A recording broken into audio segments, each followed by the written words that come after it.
Jadi alhamdulillah Al-Quranlah satu-satunya kitab suci yang otentik. 3 kitab samawi yang terdahulu sudah mengalami perubahan, yang 3-tiganya dalam satu bundel yang namanya Alkitab. Makanya Alkitab itu ada 3 kitab suci besar di situ. Di situ ada Taurat, di situ ada Mazmur Daud, di situ ada Injil. Maka ketika Quran datang mengoreksi semua kitab suci yang menyimpang ini.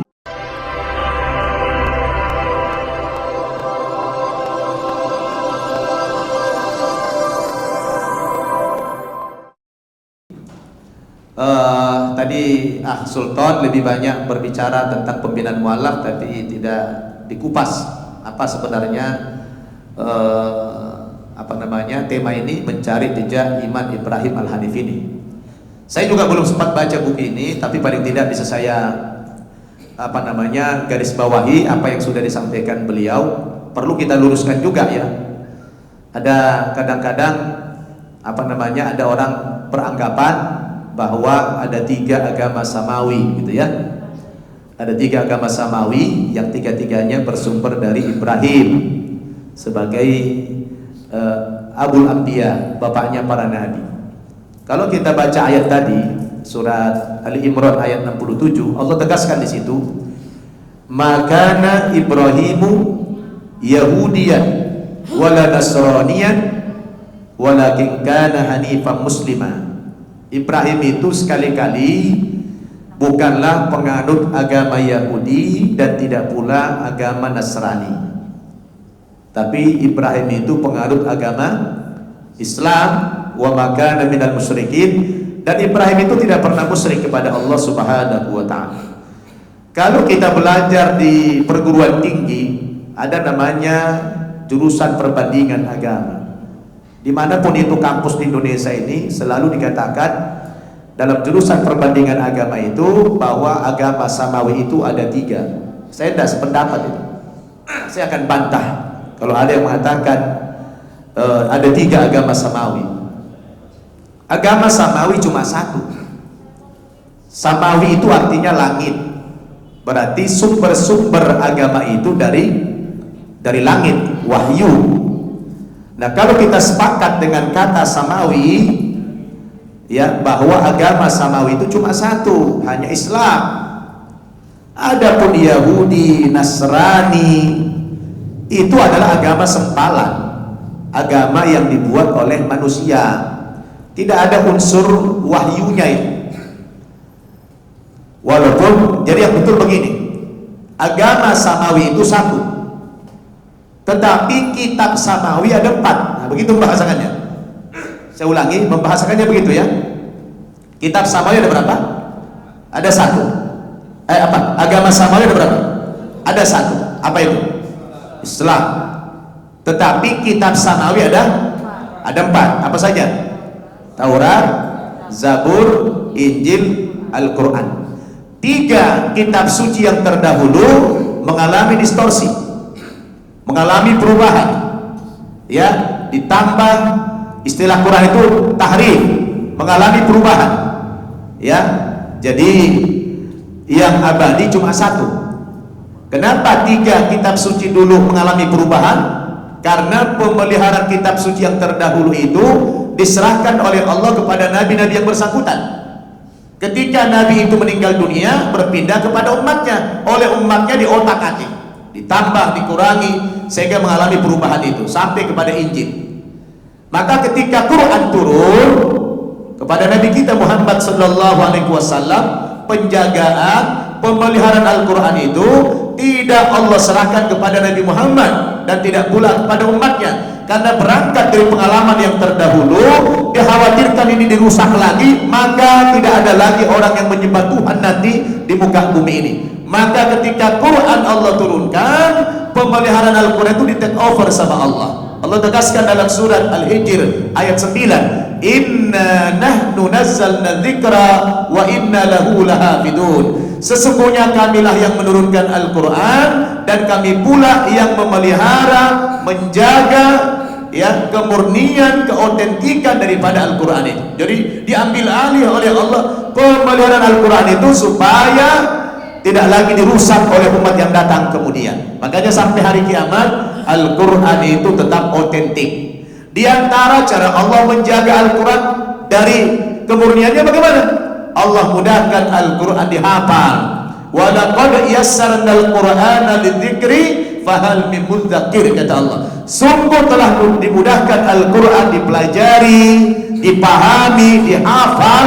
Itu Al-Quran sangat mudah sekali, kata Allah Subhanahu wa ta'ala. Jadi alhamdulillah Al-Quranlah satu-satunya kitab suci yang otentik. 3 kitab samawi yang terdahulu sudah mengalami perubahan, yang 3-tiganya dalam satu bundel yang namanya Alkitab. Makanya Alkitab itu ada 3 kitab suci besar di situ. Di situ ada Taurat, di situ ada Mazmur Daud, di situ ada Injil. Maka ketika Quran datang mengoreksi semua kitab suci yang menyimpang ini. Mula-mula kata Allah apa?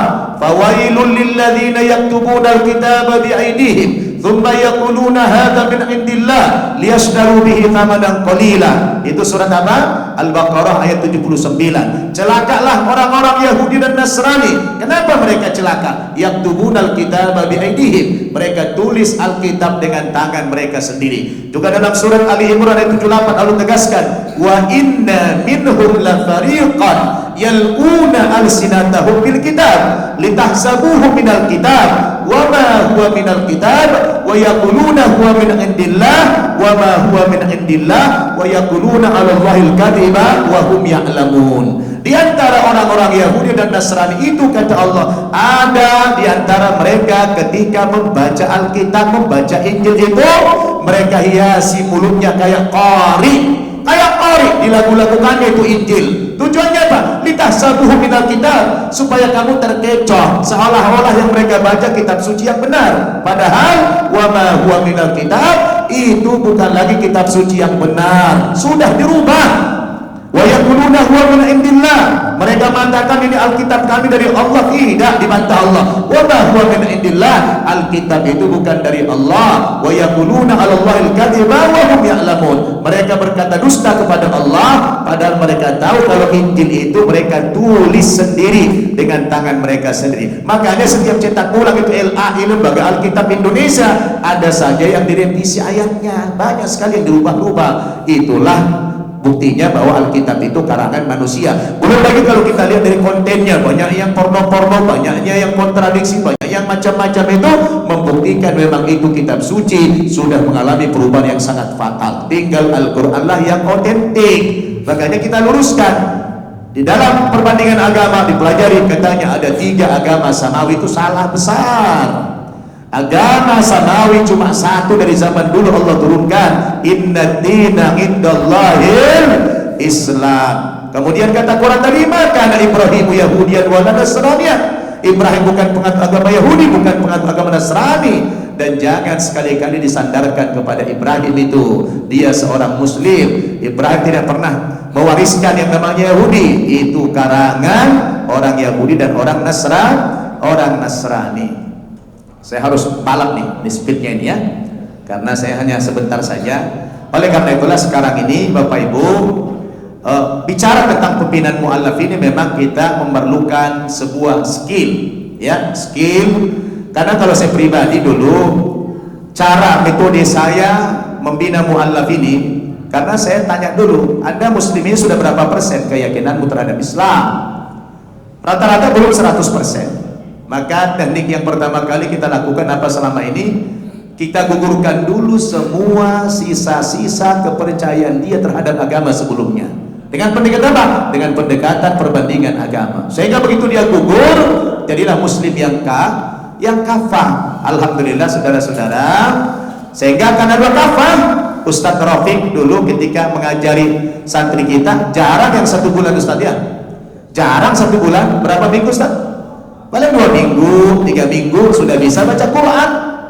Berapa banyak dulu santri-santri awal Ustadz Rafiq yang ngajar baca Quran sama Ustadz Hidam, itu udah sampai 1 bulan santri kita sudah lancar baca Quran. Bahkan kita ultimatum Ustadz Rafiq ya, yang tidak bisa baca Quran sebulan kita keluarkan dari An-Naba.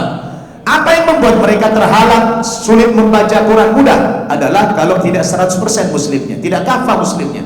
Maka tugas kita gugurkan dulu sisa-sisa kepercayaan yang lama itu sampai keluar semuanya. Akhirnya dia menerima Islam satu-satunya kebenaran. Setelah itu baru dia mudah menerima pelajaran-pelajaran Islam itu. Nah, yang luar biasa saudara, santri-santri kita ketika sudah pada pulang itu mereka nggak dakwah, nggak ceramah. Tahu-tahu saja dengan jilbab yang panjang-panjang gini kemarin, jilbab panjang begini. Santri kita pulang ke Kupang, beberapa orang saya naikkan kapal laut, 1 minggu di kapal laut. Pulang-pulang mereka membuat orang-orang tua di sana terheran-heran. Orang itu dulu pakaiannya apa? Celana bupati, bajunya sekwilda. Apa itu bupati? Buka paha tinggi-tinggi, sekwilda sekitar wilayah dada. Tahu-tahu sekarang setelah Muslim berubah total. Akhirnya orang-orang tua di sana memanggil anak-anaknya, anak-anak, kamu kan juga mabok tukang begini. Kamu lihat tuh anak-anak, teman-teman perantau tuh sudah bagus-bagus akhlaknya. Kata orang tuanya, kamu saya suruh aja masuk Islam. Subhanallah, orang tua nyuruh anaknya masuk Islam, padahal orang tuanya tidak Islam. Di antaranya, tolong sini Pak Petro. Pak Petro kemari Pak, ini masih Katolik Pak Petro. Kemari Pak, ini Pak Petro. Coba tepuk tangan dulu Pak Petro ini. Ini Pak Petro ini agamanya masih Katolik sampai sekarang, tapi dia suruh 3 orang anaknya masuk Islam. Tolong berdiri anak-anaknya, anak-anak Pak Petro turun. Ini Allahu Akbar, 3 orang anaknya disuruh masuk Islam, dia aja masih Katolik sampai hari ini. Dasar kan? Gara-gara apa? Gara-gara akhlak. Ada lagi yang luar biasa, Pak Alfredo. Kemana Pak Alfredo? Kemana Pak? Ke depan. Pak Alfredo ini lebih unik lagi. 2 tahun yang lalu beliau serahkan kepada saya anaknya 4 orang masuk Islam. 4 orang anaknya semuanya, bukan main-main. Dia serahkan kepada saya, kemudian saya didik di pesantren. Udah saya umrohkan 1 anaknya. 1 anak udah kita umrohkan kemarin. Begitu dia lihat anaknya ini semua berubah akhlaknya. Ya, yang tadinya kalau salaman tuh biasa-biasa saja, begitu masuk Islam cium tangan itu anak sama bapaknya. Bangga dia.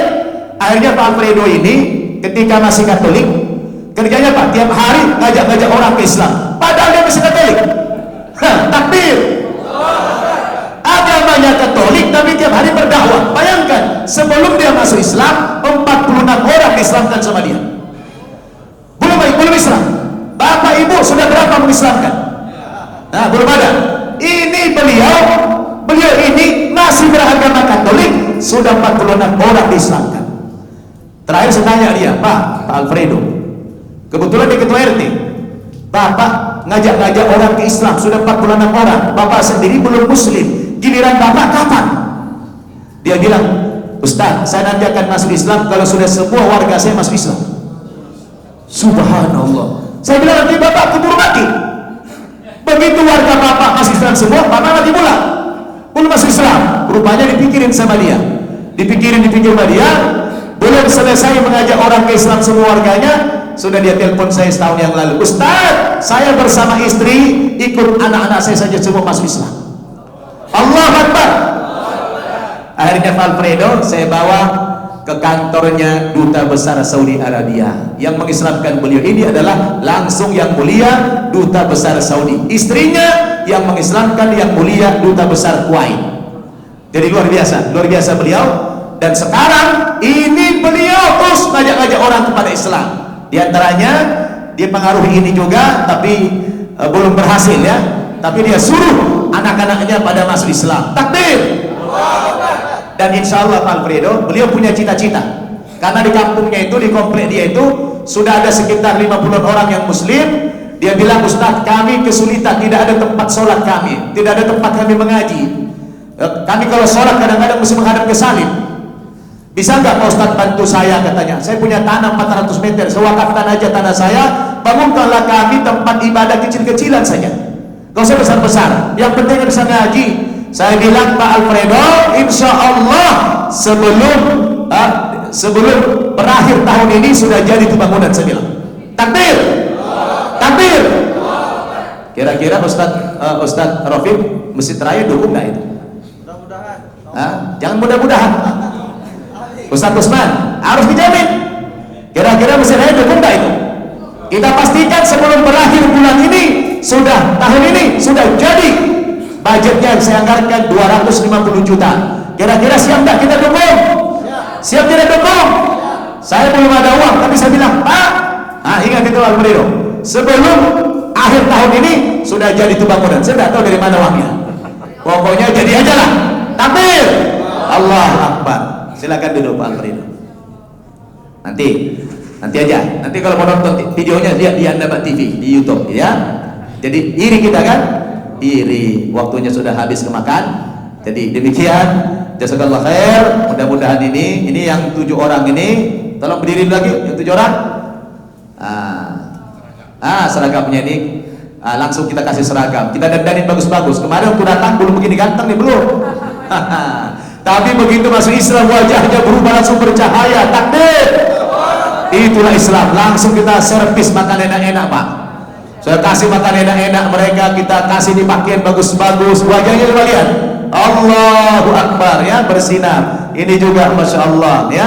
Mudah-mudahan nanti orang ini katanya udah dekat, kita akan menghabisi semua orang-orang sana. Kita ajak kepada Islam. Insya Allah saya akan terus dakwah. Udah ratusan orang sana yang kita ajak kepada Islam. Makanya Anda Pak sudah nggak muat, Pak. Anda udah nggak muat. Jadi kita akan bangun nanti yang di puncak ini supaya cepat, mempercepat. Saya bilang sama kawan-kawan Ustadz, bagi-bagi tugas kita. Kalian dakwah kepada orang Islam, saya dakwahnya kepada orang Kristen aja dah, ya kan? Ngajak-ngajak orang kepada Islam ya. Insya Allah. Nah, saya menyita waktunya Pak Insan kebanyakan ini. Wassalamualaikum warahmatullahi wabarakatuh.